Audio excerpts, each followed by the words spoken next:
Ce n'est qu'un des détails des merveilles qui se dévoileront au public dans quelques mois. Les pochoirs Monet du Pape, restaurés, pour l'instant encore protégés. Après une année de travaux extérieurs entre 2016 et 2017, c'est un chantier titanesque qui a débuté au printemps sur les intérieurs. Objectif, retrouver l'âme de la maison de famille de Louis Majorel, ébéniste et ferronnier d'art de l'école de Nancy. J'apporte un mastic fin pour rétablir sa planéité.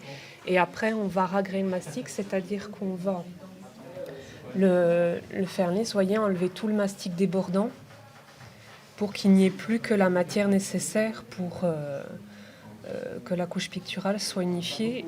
Et ça, c'est l'étape avant la retouche.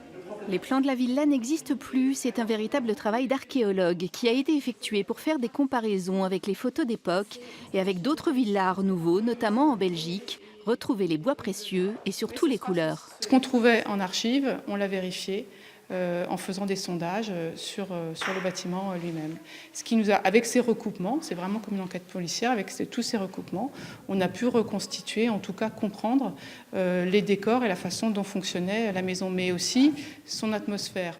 C'est une œuvre d'art totale où tout le décor de boiserie, de peinture répond aux formes du mobilier, à la couleur aussi du mobilier, à l'architecture.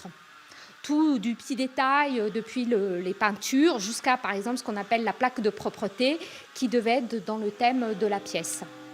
Restent de grosses étapes comme la destruction de cette véranda, rajoutée en 1931 quand les ponts et chaussées ont fait de la villa des bureaux.